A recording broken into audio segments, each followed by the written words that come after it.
Day 4 is here. Jump in today's math challenge for your grade level by scanning the QR code or visiting the bit.ly link. Prizes are up for grabs. Up next, more real-world careers where math matters. Hi, my name's Tara Gray, and I manage the interior design program here at Indian River State College. Our program is based out of the Chastain campus here in Stuart. I have a background in interior design, both commercial and residential.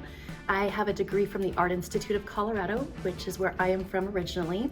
Many people decide to come into the interior design program here at the school or go into an interior design degree because they're watching shows on TV based on interior design, or they feel like they have a natural talent or a natural aesthetic for design. One of the reasons we think it's great to get an education, though, is there are so many technical aspects to interior design. It's more than just picking a beautiful fabric. It's more than picking a comfortable sofa.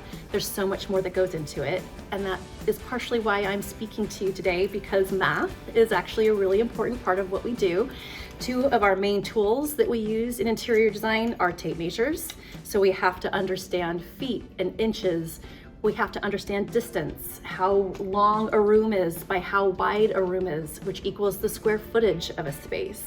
So all of these parts and pieces come together through using a tape measure. And then we also learn through our interior design program how to use what's called a scale. Looks a lot like a ruler, but it's a little bit different because it's what helps us create different sized buildings on a teeny tiny piece of paper. My name is Preston Holland, and I am the owner of LCA Automotive Services. I started this just about a year ago. I've always been working on cars since I was about 15 years old, right when I got my learner's permit. I was fortunate enough to get hired with my uncle and work hands-on in a shop while learning. And then I attended the Universal Technical Institute out in Arizona and got my associate's degree in automotive technology.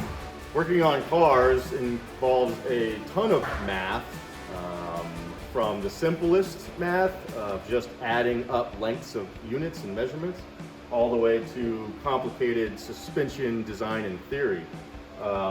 My go-to measurement tool drawer has all sorts of different things, from hole size gauges to various micrometers, inside telescopic gauges, steel rulers, regular old tape measures, down to feeler gauges that come in 2/1000ths of an inch.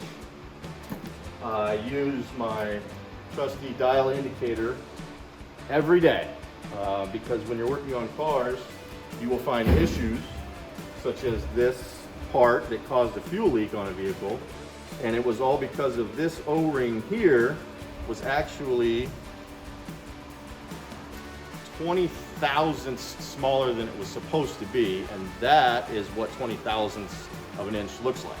Caused a massive fuel leak on a vehicle that was a serious problem.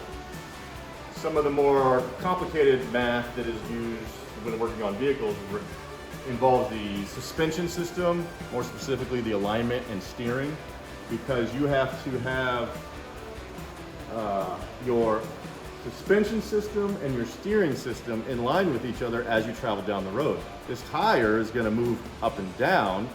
Your steering linkage has to move up and down with it, otherwise you're going to have a problem. And knowing how the entire system works together and being able to write out the geometry involved makes your life a lot less complicated when you have issues on a vehicle.